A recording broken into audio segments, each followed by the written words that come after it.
We should be live. I think we're a few minutes early, but that's totally okay. I don't think LinkedIn really minds. Hey everyone, my name is Hang. Good to meet you. If this is the first time we're chatting, otherwise, good to catch up. This is part of my OnlyFangs series where I try to land a design job in only 6 months, and now we're down to 4 months because of a family health emergency last month that kind of took me out. So, a lot to catch up on. I am super, super far behind. And that means I need to triage a little bit more and focus more on doing the actual work because the first month originally was meant for upskilling and also for the planning phase of everything. And I'm still going to get into it because, to be honest, like I think my background in doing design recruiting has helped a lot in figuring out my positioning, all the intangible work that goes into it. But overall, what the way I like think about all this is I talked about this in a recent LinkedIn post, and I break it down into three buckets. Like if you want to find a job as a designer, I think most designers really focus on all the tangible work, which is your portfolio, your resume, your interview prep, because that's the artifacts that you need in order to start applying for a job and to land a job offer. But I think we all know that the reason why it's so hard to pick up your portfolio work and like get started on the job hunting process is because there's so much background work, the preparation work that goes into it in order to make something that works well. And I think designers tend to they fall into a few buckets. They either, over prepare and then they never get to the actual work itself, or they jump directly into doing the hands-on work without really thinking about the positioning and also how they would fit into the current market. And they end up making a portfolio that isn't really helpful because or isn't really effective. Like you see these portfolios out there and they're kind of like a catalog of all the work they've done. They don't really talk about the designer's positioning and how they're solving problems for the company or the team that's hiring them. I gotta check to see if the stream is even working. I don't think it's even working. Fuck, is it just going to the nether? Well, at least it's being recorded, so that's good, right? Or is it going somewhere else? God, LinkedIn's live stream interface is really, really challenging and bad. I really wish they would spend more energy and time on something like this because it is important for creators. And anyway, so at least this is being recorded, I think. So at least I'm not like wasting my time. But so in my last post, I talk a bit about all the work that goes into content creation. Sorry, not content creation, in finding a job. And the tangible work would be your portfolio, your resume, your interview prep, and most designers over index on this. And what's really actually really important is the intangible work. It's like what's your current positioning? What kind of designer are you? And how do you fit into the current job market? Are you hireable or is it going to be really hard for you to find a job? So understanding your current position versus your ideal position or what's currently hireable is super important. And also like where you want to be. Like if you want to be this type of designer, knowing how hireable this type of designer is and how easily it is going to be for you to find a job or how difficult it is would be super important. Also, you want to talk about target company type.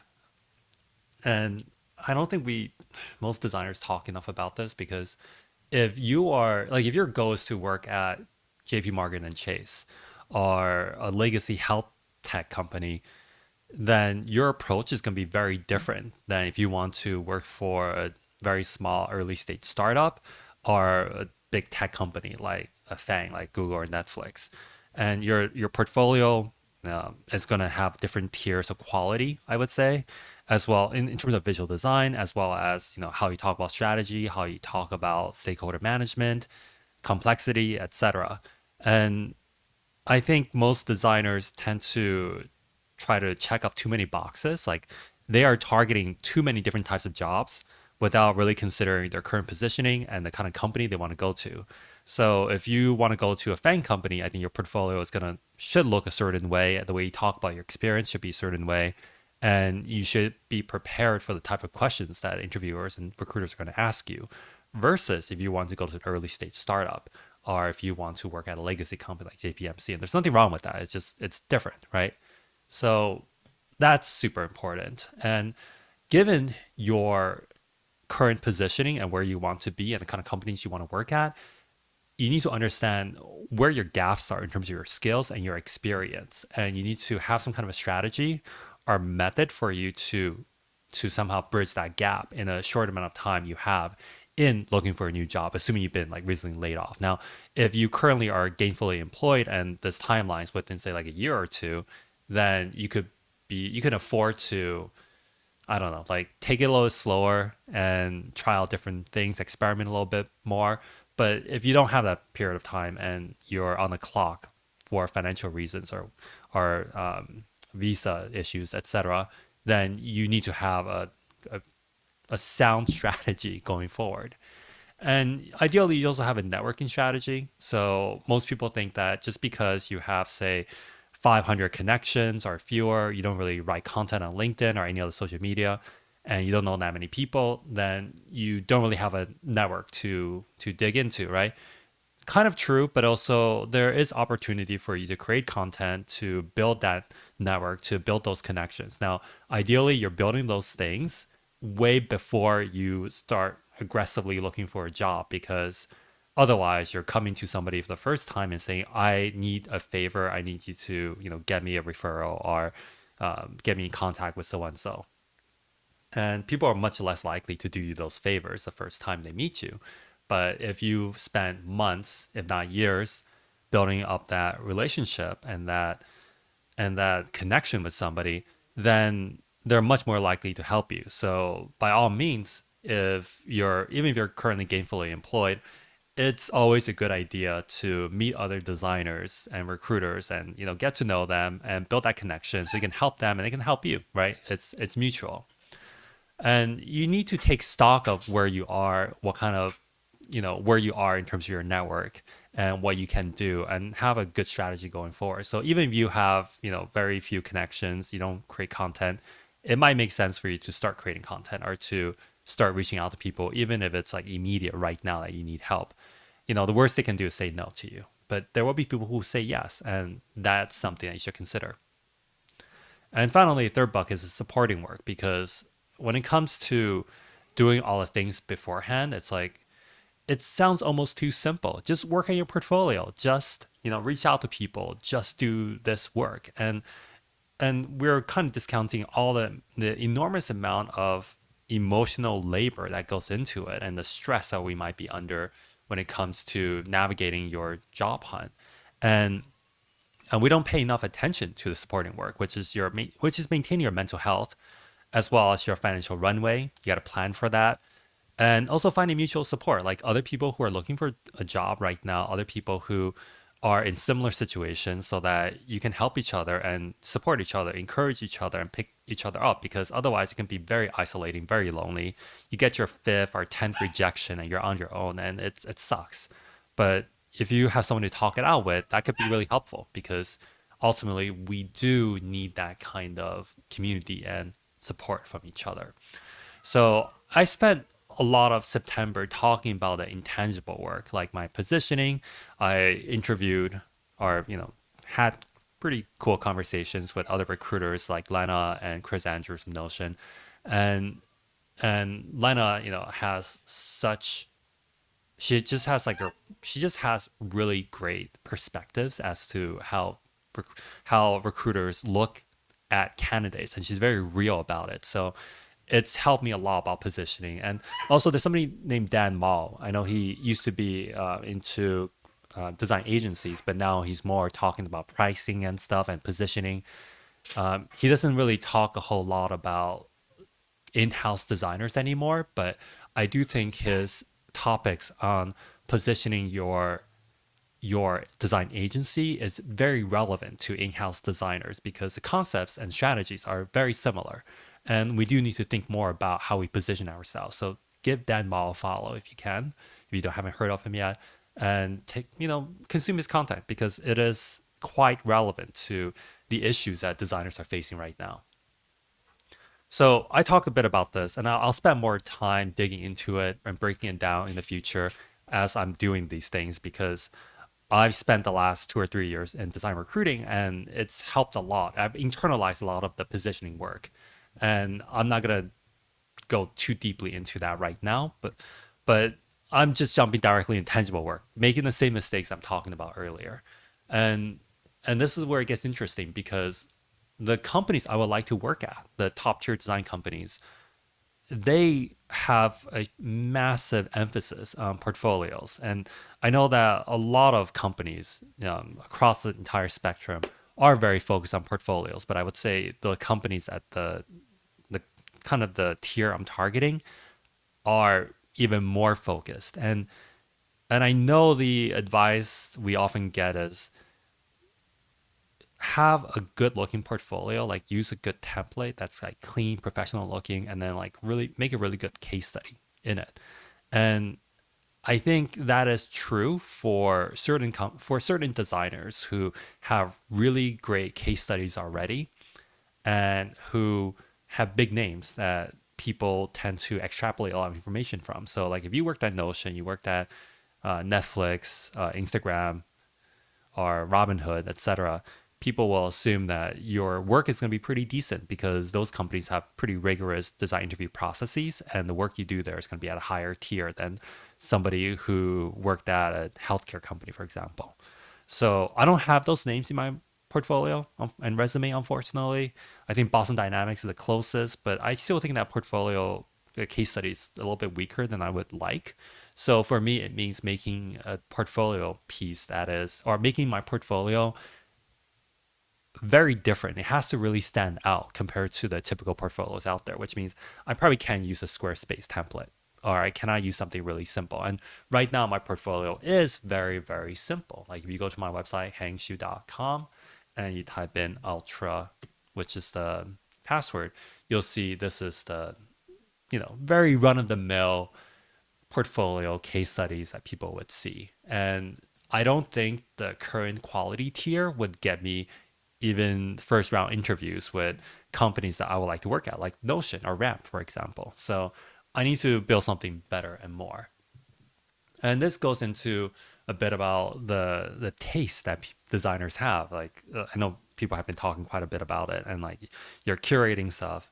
And I've spent the last month or two looking at things that I really, really like, and I've been, trying to figure out which software to use as well. So I've been using this tool called Playbook, which is pretty good at taking images and videos that I see on website and cataloging it and as such. So one of the things that I really, really love in terms of aesthetics is cassette retro or retro cassette, whatever it's called. It's kind of like a sci-fi retro look that came around in that's built on the aesthetics of the 70s and 80s. So you'll look at VAX systems and computers from back then. So you'll hear a lot of like there's a lot of sound design and sound effects in there. One of my favorite movies is Alien Romulus. Well, actually, one of my favorite action movies is Aliens, the second one from 1986, I think, or 80 something, that came out after the first Alien movie, which came out in 1979, I believe. And Alien Romulus, in my opinion, has like the best aesthetics of all the Alien movies. Like it builds on the original 1979 Alien aesthetic, which is very heavy on CRT monitors or cathode ray tube monitors or TVs, and the technology they had at the time. Because when you look at sci-fi, it's basically an extrapolation or a future vision of what kind of technologies we might have based on the technologies we have today.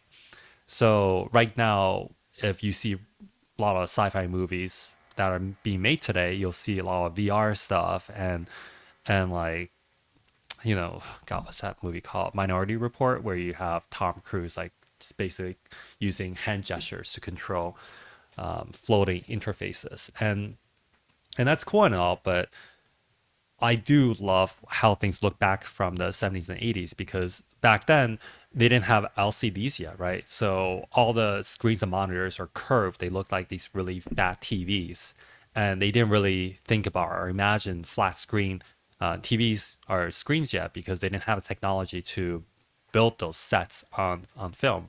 So Alien Romulus, which came out in 2024 last year, builds on that. Like a lot of the like like this is a floppy drive, a 3.5-inch floppy drive that if you're old like me, if you're in your 30s or 40s, you'll remember these floppy drives. They held like 1.44 megabytes.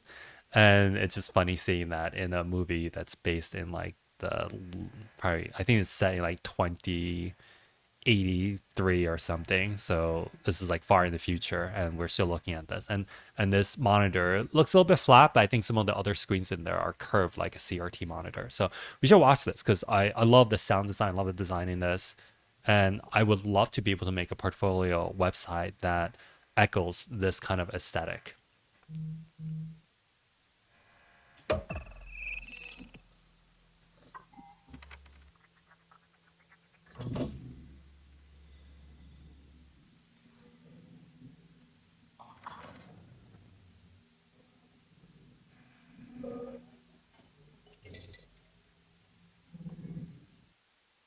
This is so cool. And they have all these other designs from the movie being displayed here.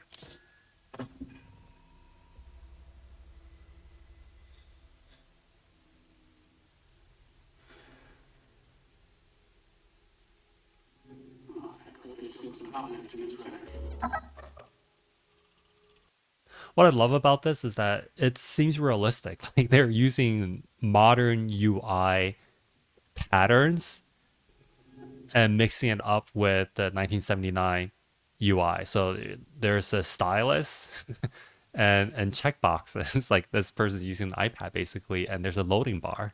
So it's kind of realistic in that sense.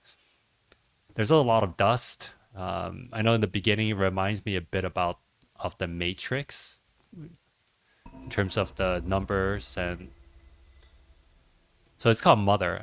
You know, if you remember 1979, the first Alien, one of the I don't say it's an antagonist, but the onboard AI is called Mother, and that plays a role in I think most Alien movies. At least the AI does. So they show more of the UI here. Now we're going back to flat screen LCDs, but there is that sense of retro glowing pixels that you see over here, and also the monocolors. And I love this one. Like this is just so cool with the 3D wireframe of the planet and just like super large pixels. This looks like software that you would see in like a mining tool somewhere, some like super legacy type of company.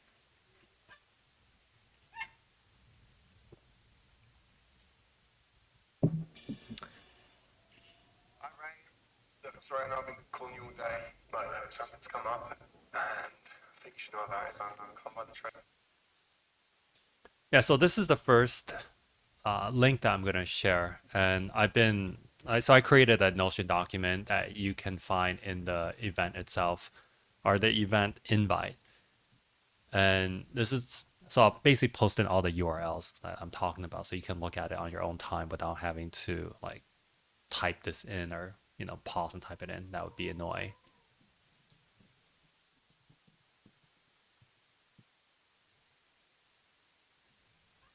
Remember how we used to dream about having like Zoom or videos on our watches? And it's like a terrible interface, but it's kind of cool. Like it's funny how in the future our data connection is actually worse than what we have right now. This is like the lowest resolution possible.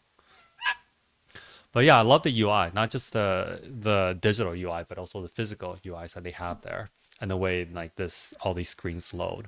So I want to talk a bit about like how would I design something like this, because it goes far beyond just the aesthetics of the design itself, but like all the loading effects, the animation, the sound design. Sorry, you can hear my dog screaming in the background. I'm just gonna pause for a second.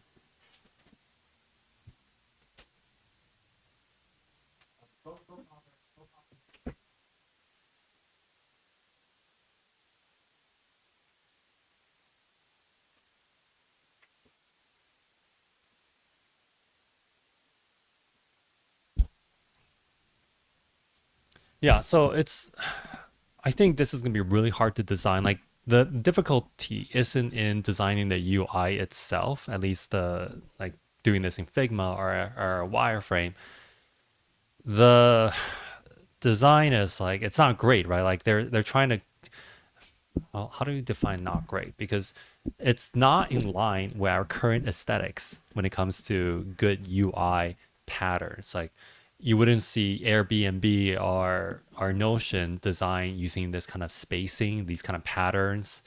It's not great. Like this is trying to give the sense that you might have from like a poorly designed B2B tool with no designers. Like some developers made this. Like it looks a bit like a Bloomberg terminal in many ways. Like if you've ever seen Bloomberg terminal, first one,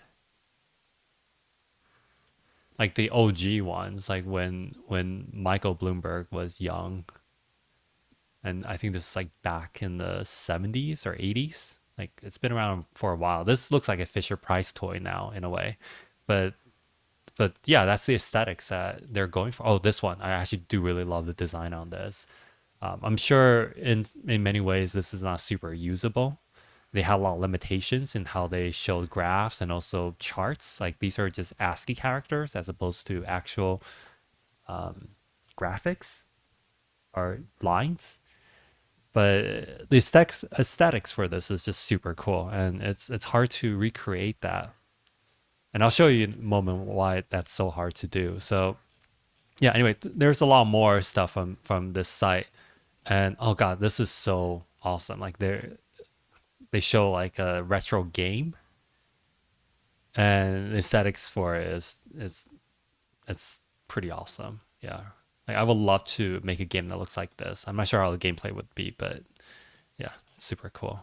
Anyway, the design for this movie is phenomenal, and as I like dig into it, I'm like, how do they make something like this? And I found the director or the creative director for this, Jason Forrest Hogg. He has a website that showcases the work that he did for this, and yeah, this is just so cool.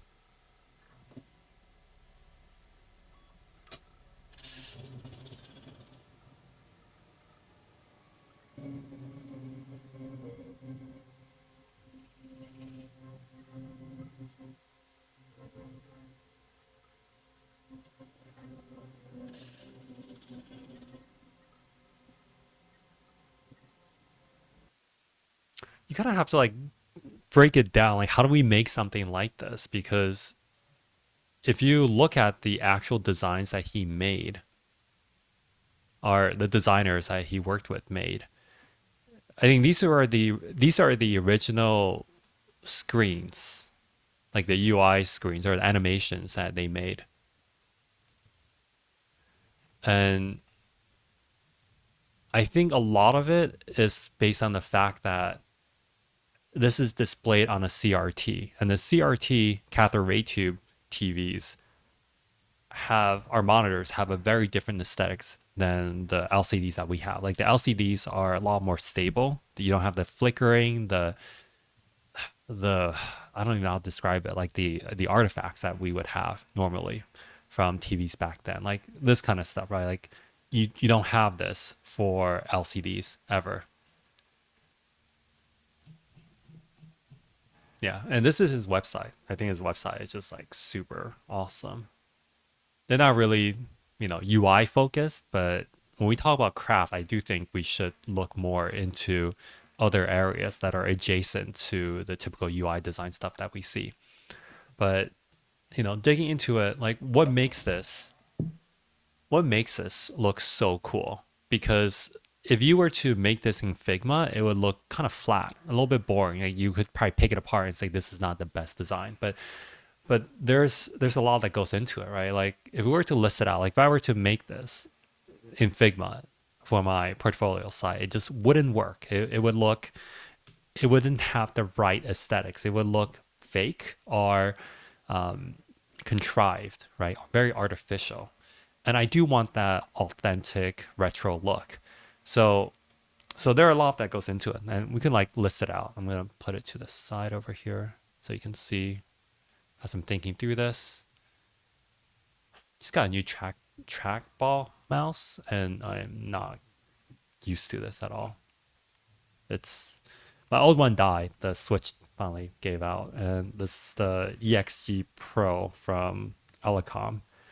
It's like $80, and the build quality is not great. So yeah, and it sticks a little bit too. But anyway, so what makes this look really retro? I would say it's the color schema, like muted, and it's muted, but also like a deep color. N- Nothing super saturated. Yeah, I mean that's muted basically. What else? Flickering, pixel artifacts, waves from interference of some kind. And this is like really hard to do because like if you do some kind of flickering and it looks like a repeated pattern, it just doesn't work. It has to be really random for it to work. And it also has to look really good. So we see that as well. There's a sound design of the machine spinning up. If you've been around a CRT monitor, cathode ray tube, they make a really they make a sound. Like there's a low humming. You don't really notice it at first, but like compared to modern LCDs are completely silent.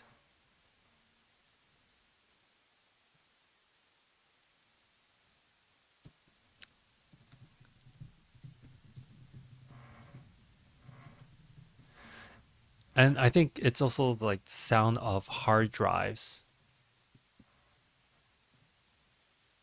I remember the older hard drives when you used to, I don't know if folks still remember this, but we used to defrag hard drives. And what that means is you're like basically moving the data or the bits around so that there's more contiguous data. So when you're in a program, you're like looking at a set of information, the hard drive head that would read the data from the hard drive disk didn't have to move around a whole lot. It's kind of like like a like a record player with the head. And if you look inside a hard drive, and which by the way is like a, I'm not talking about SSDs because right now we have SSDs which are memories that don't require any moving parts. So it's all smaller, it's silent. But the older hard drives that had, several plates stacked on top of each other had a reader that would ship very or move very, very quickly in order to access data all over the hard drive. And defragging it would be using the head to like move the data all around. And it made this really particular sound as you were defragging that like I'm hearing kind of from this. So yeah, it's like we're bringing back all this like ancient technology from like the 70s, 80s, and 90s and early 2000s that we no longer see anymore, like floppy disks and moving hard drives and computers that made a sound beyond the fans that would spin up now and then. We don't really have that anymore, which is a good and bad thing. Like all of a sudden, like I'm now missing it.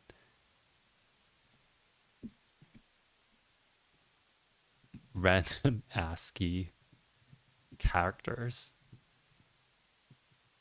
and disappearing. I actually don't really know where this is all from, but if you use Microsoft DOS or if you look at any of the VAX systems, there's like a lot of information in there that don't necessarily need to be shown, but I guess like for diagnostic purposes, like if you're an expert in this, you would look at it and like know what the hell's going on. So the thinking is like if you are like an engineer on the spaceship and you can see the computer booting up, this like might mean something to you or not. Who knows?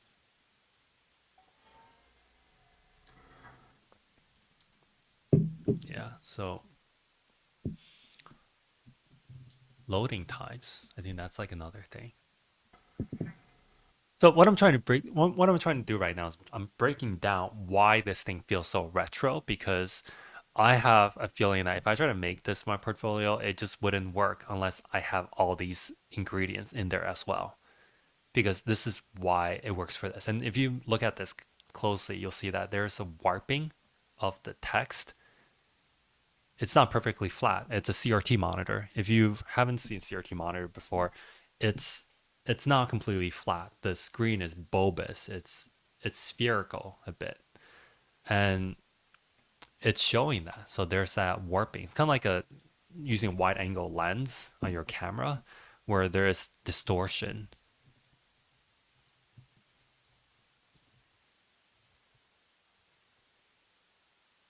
I don't know how to show that. Like you're showing it.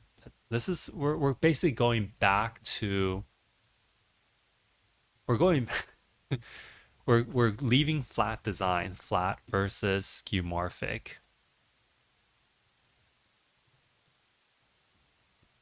Retro cassette. Oh, how do I spell cassette incorrectly? Yeah, I think I got it.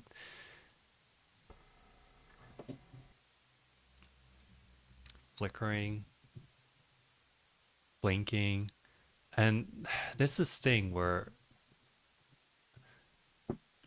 when a monitor changes. Yeah, this live stream is just not working. Motherfucker. I cannot get. So this is a live stream. It's not working. Yeah, I can't seem to get live streams on LinkedIn to work properly these days. But anyway,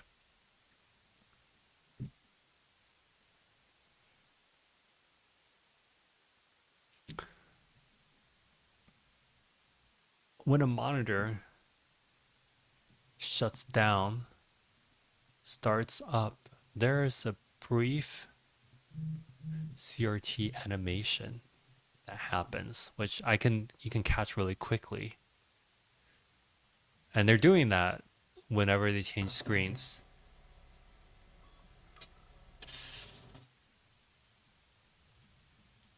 Let's go back to so here clicking, beeping,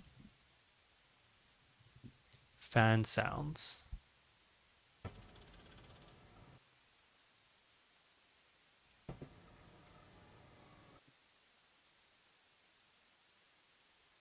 animations around new characters appearing, similar to a typewriter. So like you see this flat line, it's like a it's like a holdover from a type like a physical typewriter.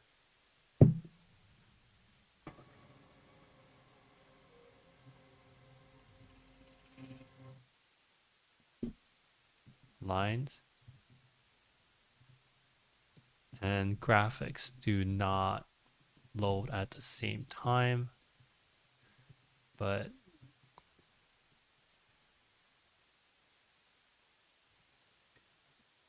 consecutively in animation with sound. So this is quite complex. Like this is not it's not as easy as creating a typical UI on Figma. You actually have to think about how the screen changes in a chronological order.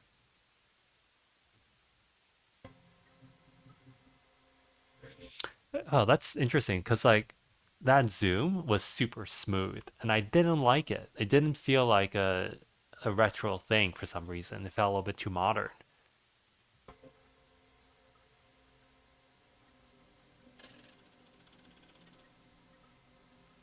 Oh, that waving,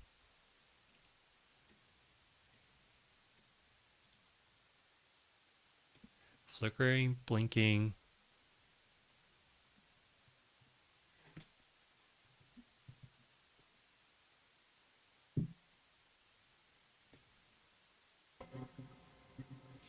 I don't know if I can find it here, but There are some CRT animations I'll show you in a second where there is a line that would go from top to bottom here. Here we go. And that could be on some of the CRTs or low quality CRTs, but we're not seeing that here. And I don't love it either. So maybe we don't incorporate that. Yeah, that's what I'm talking about. The when you turn on a monitor, when it first opens up, I wish I can like play this in super slow-mo.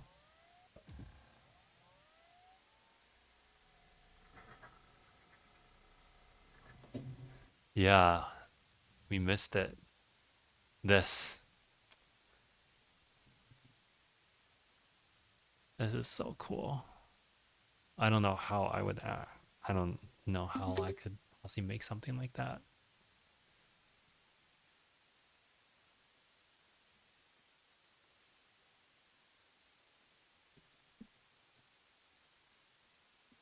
That seems to be the bulk of it. And this is difficult. Like I actually do not know the tech stack required to make something like this. Like I imagine you could make this in Unity for game design. Like you would see this in games, for example. I think After Effects would be good as well. I mean, you could load a game on a website as like a web app, right? That could work. But now I would have to learn Unity, which gets pretty deep. And also, where does that take me in terms of like if I want to work at a company that's not because I don't want to work at a gaming company. That's just it's too much work and it's way too abusive. But how would learning Unity fit into the skill set that I need to work at a company like Notion? Like they don't use Unity, and that's like a big investment of my time. But anyway, so all these distortions. Oh yeah, and color distortions. Forgot about that.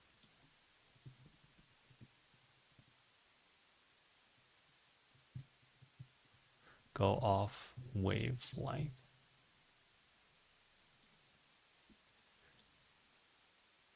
That's really hard to do. The emergency destruct system is now activated. Oh yeah, I love emergency destruct systems within the Alien universe. It's so dramatic and it's so impersonal too. The ship will detonate in T minus 10 minutes. I think Environ Purge. I think this is a reference to the original Alien. And I remember the kerning for the first one in Alien was really bad, but they fixed that here, which is nice. The option to override death in T minus. Oh god. I don't even know what to call this effect. Interference of some kind. It's minus 5 minutes. I mean, this is like very severe looking, a lot of interference, but it's still cool. I don't know if I can. I don't know if I even want to do that for my portfolio site. Oh, this is cool. I what's interesting is that a lot of this retro stuff, it looks almost like a video game, but it cannot go that far. Like when you talk about sci-fi interfaces, what I don't like, what I don't want this to look like eventually is either a video game, which looks a little bit playful, cartoonish, or too much like sci-fi. Like I would say Minority Report is a little bit too sci-fi. What's the other movie? I mean, there are a bunch of sci-fi movies out there where the UI for it, I'm just like, this is not only is it unrealistic, but it's not. I don't think it's good. I don't want to say it's like bad design, but like it's not good design. It's like it looks like some artist made it, and I want there to be some believability or some realism from a UI design perspective or UX design perspective, and I think this is a nice straddling between that. Ooh, actually, that reminds me. So, did I mention ASCII? I don't think so. Oh, yeah, no, I did. um, ASCII art and pixelation. Pixelation during loading. So it's like skeleton loading in UI, but it's kind of like the enhance, but like CSI enhance that you go in and it's like pixelated and then like gets smoother, kind of like that.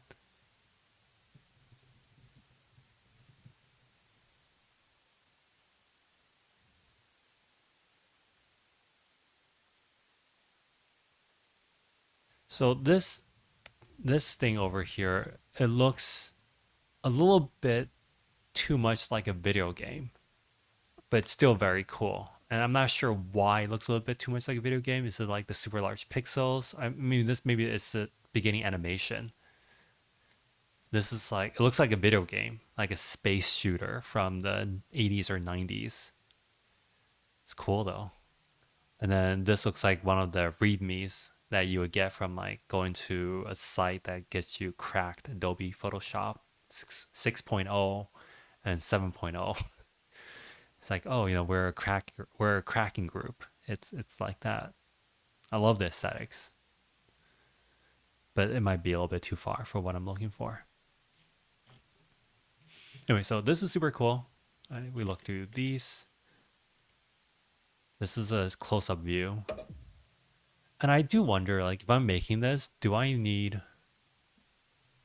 a physical 3D environment around it, like tactile buttons and CRT monitor? Because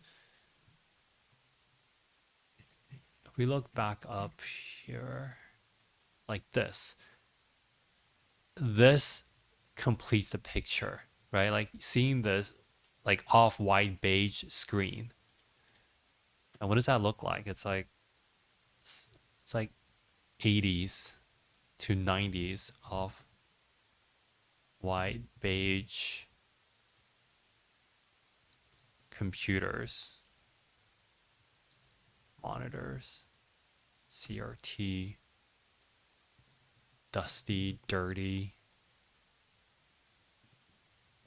tactile, like no touchscreen for some reason. Mechanical keyboards, wires,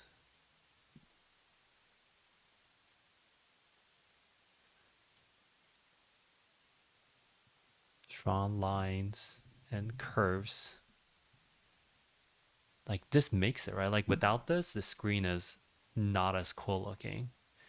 And buttons, small LEDs.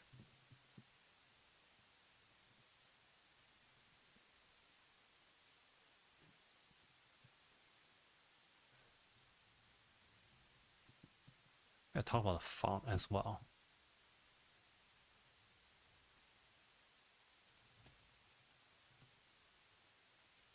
Fox Pixel fonts, BIOS, and terminal fonts. And these are easy, right? Like when we talk about all this stuff, our our current tools can do a lot of this. Like, I mean, this is what I would need to design and build out for the portfolio, and it's quite a bit of work. It's not easy to do. Anyway, let's skip ahead. Oh no, you have that line over here. I was talking about earlier.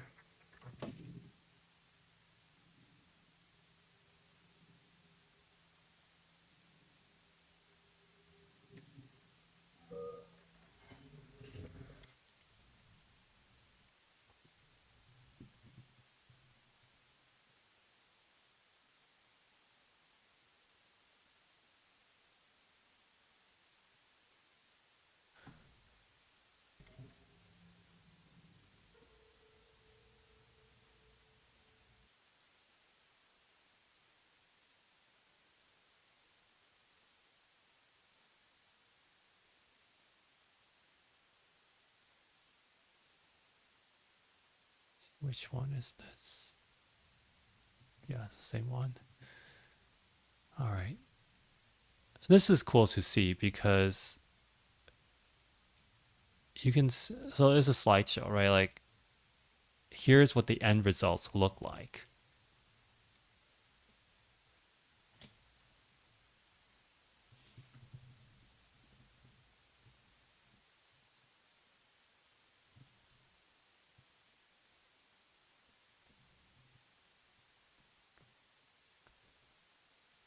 And this looks really, really good. It's like a very retro look. But that's all in the post processing. Or maybe I think they use a real CRT monitor to display this because this is the actual screen. I'm going to pull up into it. And this looks like something you would see in the Bloomberg terminal. Like it's it's not super well designed. Like the spacing is off. Like this negative space before the department is like, well, I guess this is numbers and dates, so that's doesn't matter. But I think this space is like different for each of this. So it's not like great consistent design, but and like this by itself wouldn't look great. Like if I made my portfolio look like this, it would not look great. It would not be a good thing. This is like some kind of a Photoshop effect, I imagine.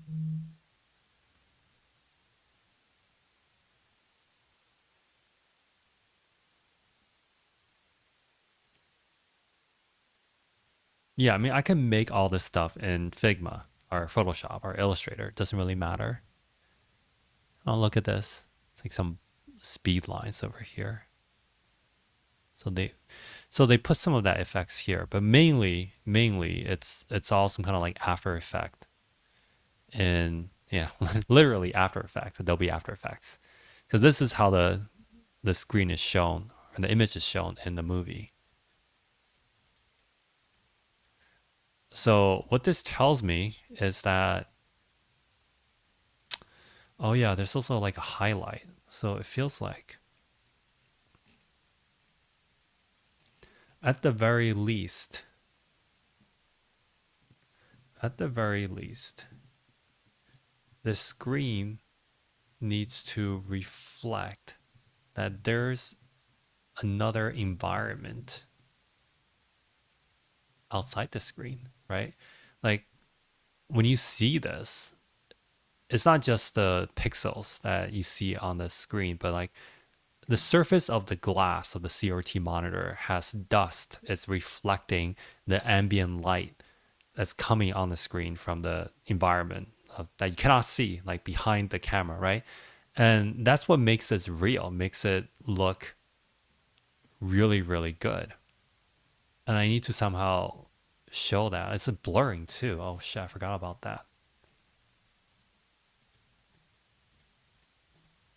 Selective blurring. It's like your eyes, like it's your eyes are being drawn to center of the screen, and you can't really see the sides that well. And maybe that needs to be, oh yeah, pixel color shift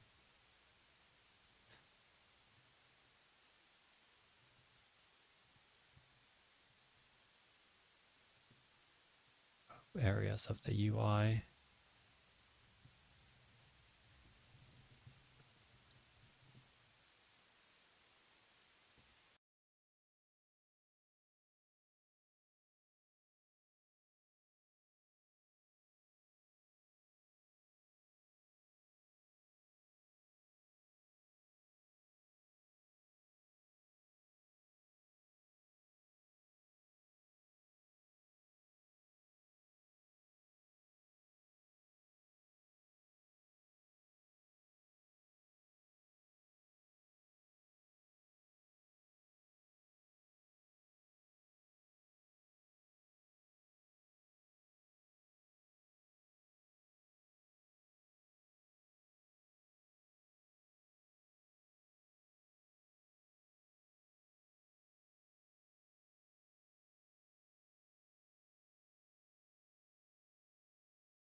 round the way.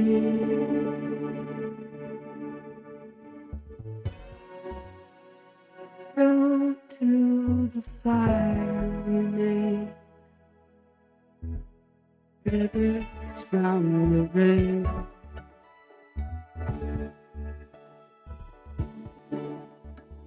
Howling comes again.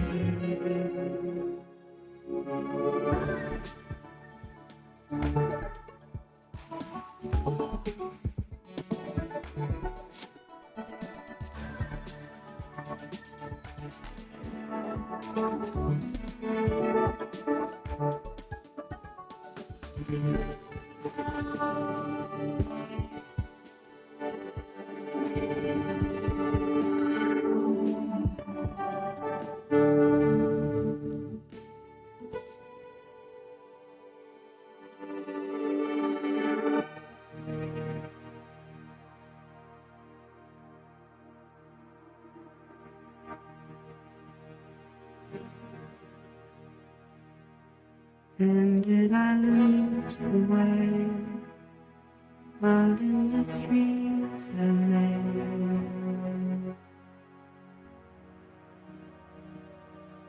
The moon appeared, the stars aligned.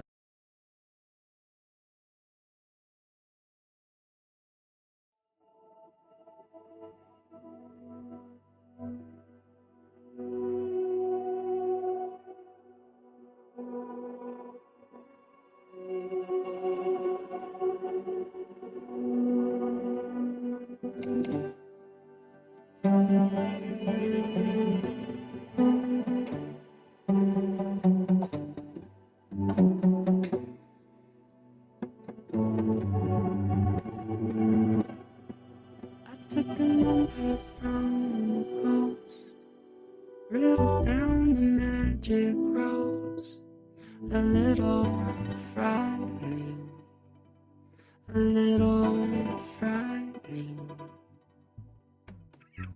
Deadbolt on the door.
Idea here is to create a couple of different copies of the drop shadow effect, and with each of them maybe change the color, but most importantly make each one a little bit bigger than the last. So this is kind of the experiment zone. If you want to recreate these exact settings, I'll include the size and the color and the details around with 3 rectangles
in different gray values. You can make your own pattern tile like this, or I'll post this up and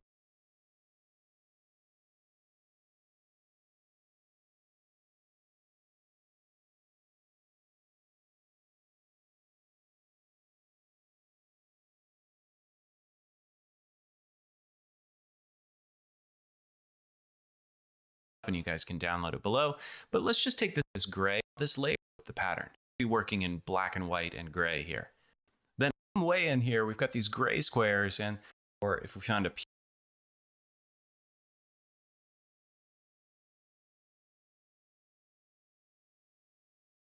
even need it on a new layer.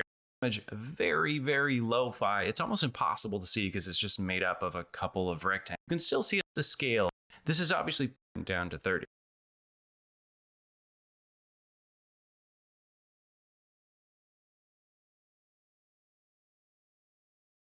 Line up with the mosaic squares, I actually need to turn off link with layer and hit snap to origin. The mosaic effect always gets applied starting at this top left corner of the document, and this way the pattern will do the same thing. All right, then I'm going to switch the pattern over to hard mix, bring the opacity all the way up, and there we go. We've made the image very, very lo-fi. It's almost impossible to see because it's just made up of a couple of rectangles. But if I double click on the levels effect and change some of these values around, you can still see in the thumbnail, I'm just pushing around the brightness and contrast of the image, and we do get these rectangles updating and almost turning on and off like giant pixels. This is obviously pretty extreme, like a super close-up of a monitor. So let's change the scale a little bit. The mosaic right now is creating 100 pixel squares. Let's take it down to 30. Then to make the pattern line up, we also need to take the scale of the pattern down to 30. So there we go, tons of tiny rectangles. It's kind of like one of those flip dot displays at a train station. It is a very rigid effect with this pattern creating these specific rectangles. Let's adjust it a little bit by applying a different pattern. So I've got a similar pattern tile here. This one's a little bit more complex and it has some soft edges, but it basically functions the same way. I'm going to define this as a pattern and we'll call this one soft pixels. I'll include a link below as well if you want to download this pattern. Then I'm going to double click on the pattern overlay and apply soft pixels. It creates a very similar effect, but maybe not quite so literal. And there's actually a little bit more variation in how each tile can look. And we can still adjust the levels and see how it reacts to different values. All right, then from here, what's really going to set this off is giving it some treatment, some nice organic color and glowing effects. So let's take a look at how we can do that without flattening anything. We can keep everything about this effect live and adjustable. First of all, I want to convert this layer from being white pixels on black to being white pixels on transparent. Very easy to do. The layer is pure black and white. So I can double click on the layer to bring up the blending options. And in the blend if section, I can drag the black slider for this layer just anywhere above 0. However, I also need to turn on blend interior effects as group. That means Photoshop will also take this pattern into account before it knocks out the blacks. So a little bit hard to see, but we've got white shapes on a transparent background. So I'm going to need a solid black in the background just so we can see anything. Now, what I want to do is add some glowing effects to these pixel dots, but we've already got some pretty specific stuff happening with the pattern overlay and the blend if settings. But what I can do is just put this layer into a group, and that kind of isolates those effects and lets us just start from scratch with a new layer style, just as though this were a regular layer. If you watched the last Texture Labs video, I appreciate that. Either way, we're going to use the same hack of the drop shadow effect to create a really nice glow. It'll still make sense if you haven't seen that video, but I'm going to move through it a little bit faster, and you can always check out that video for a little more detail if you want. So I'm using drop shadow instead of outer glow. Pretty much all of these effects are variations on the same thing. So we can use drop shadow as a glow by switching the blending mode to add, and then going to a brighter color. So let's make this a bright green. I'll take the opacity all the way up and bring the size down to 3. So that looks kind of like an outer glow. It's a little bit offset like a glitchy old monitor, but here's a really cool thing about drop shadow. If I go up to the blending options for this layer and I bring the fill down to 0, that leaves us with just the drop shadow, right? But back in drop shadow, I'm going to turn off this little checkbox, layer knocks out drop shadow, and we can eliminate that negative space. And what we end up with is basically a live Gaussian blur effect. We can even add a tiny bit of noise to it, maybe 5%, and make it look a little bit grainy. And here's another cool thing about drop shadow. Unlike outer glow, it's got this little plus button, meaning we can have multiple instances of it. So let's add another drop shadow, maybe make this one a little bit different hue of green, make it a little bit bigger. I'll make the size of this one 10 pixels, and I'm going to turn off use global light and change the angle of this one. And that's going to create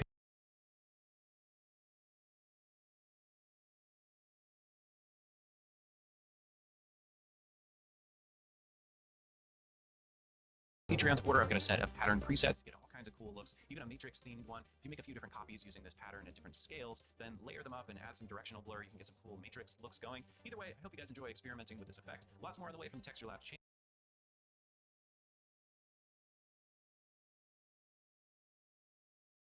How many pixels wide exactly is one of these mosaic tiles right now? Well, the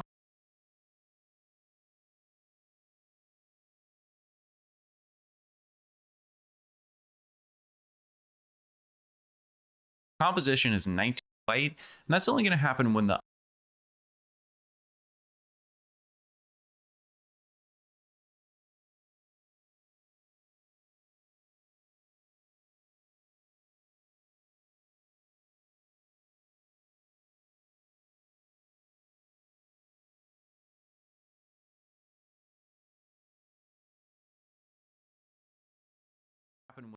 when the underlying layer is full black. Rapid hits it can imperfect a little bit more.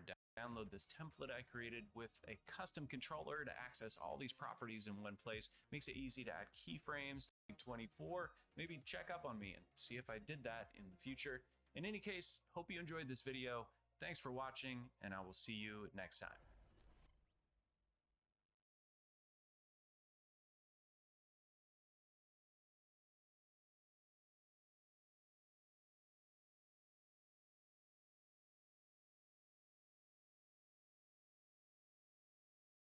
.24 frames per second comp.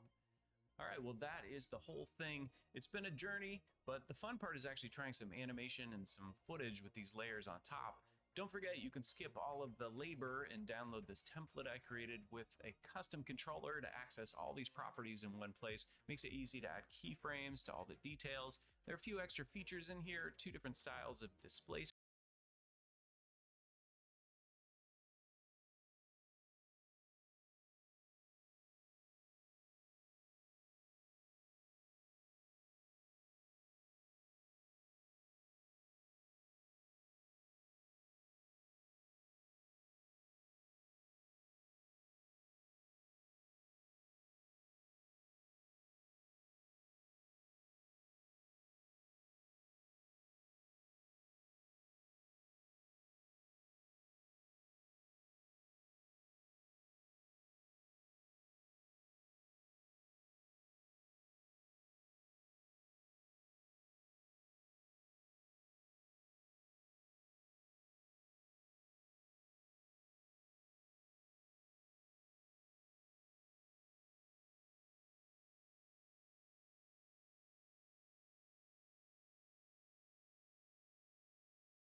And then you have frameworks, React, 3JS, React 3.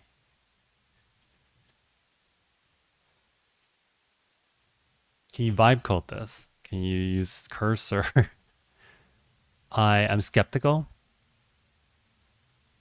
Figma, MCP plus cursor, Claude Code. Perhaps. I think help, but I think a lot of the effects are still going to be reliant on me, or like somebody needs to like handwrite the code as opposed to rely on AI. It's too specific. It's hard to describe in prompts and words of what I'm looking for. I mean, this is helpful. Maybe I can like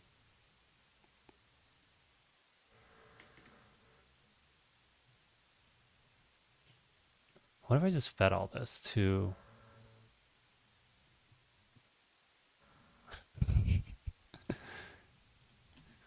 make me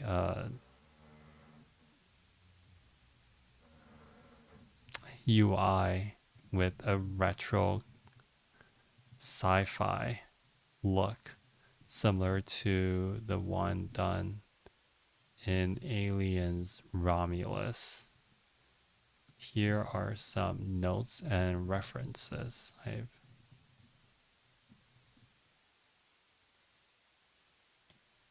don't need the rest, but what happened? I mean, this is like garbage, but when I get closer to whatever I asked it to make earlier,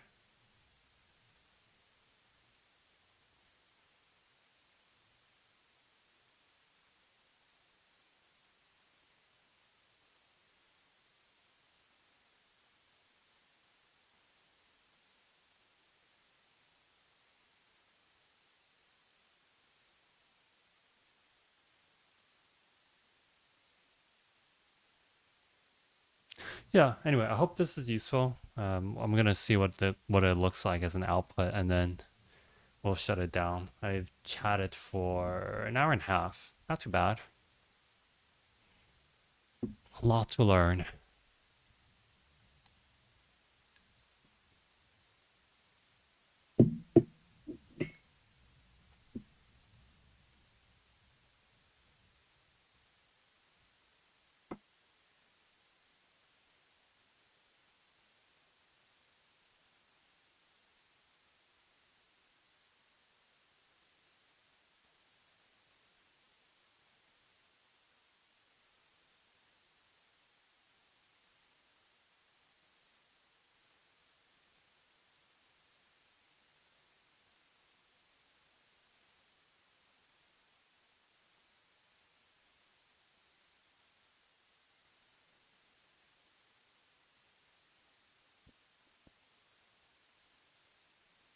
Now that I see the complexity, I'm gonna have to ask myself, is it worth it for me to build something like this?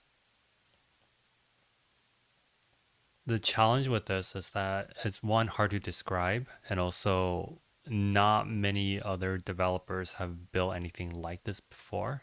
They've tried, but it's nothing at the same level as the effects that we've seen from what are they called, Texture Labs. They're not really close to it. So can I do something that's different, that doesn't have tutorials available to me? Maybe. Not sure. Oh, that's cute. It's using ASCII art, or using fonts to, or text to create the bounding box graphics as opposed to actually drawing it out. I mean, that's how it used to be back then.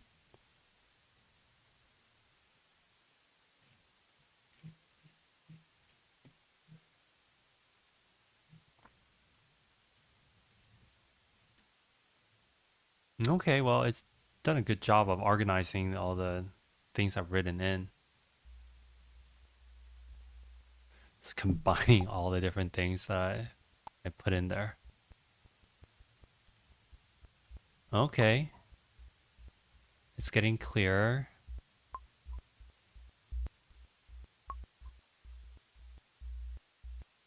It's doing that effect I was talking about. Like, it's not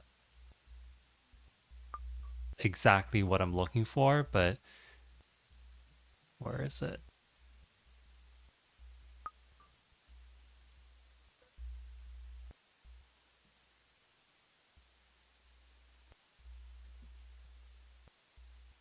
With the CSI thing I'm talking about earlier.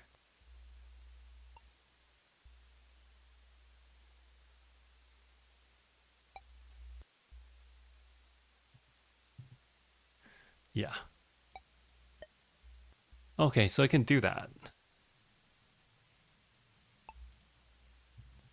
And it's totally broken at this point. It's making these weird sounds too. All right, let's take a look at the code. So it's using 3 from 3. What the hell is it 3JS or React 3? So it's doing this in React.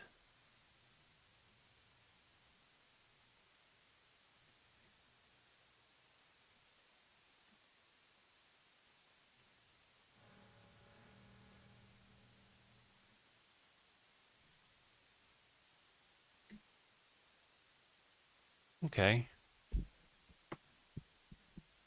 All right, so if I want to build this, I could do this in React. I probably need to learn quite a bit of React so that I can apply these effects or components, whatever they're called, and tweak it because this is pretty far from what's acceptable, but it's getting the raw ideas there.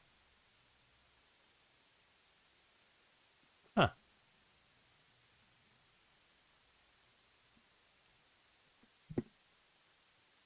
I read about this.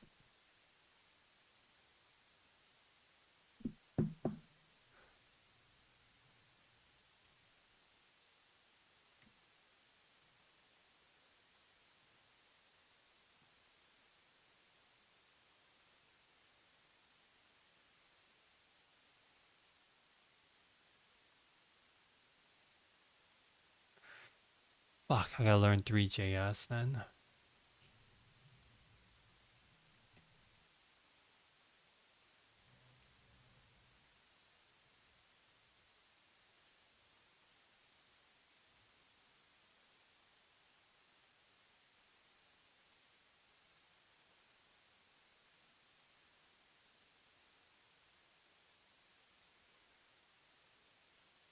Well, it's pretty cool.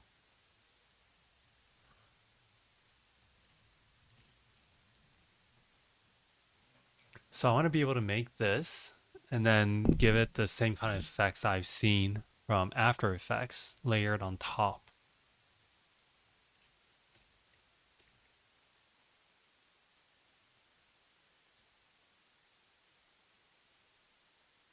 Like this effect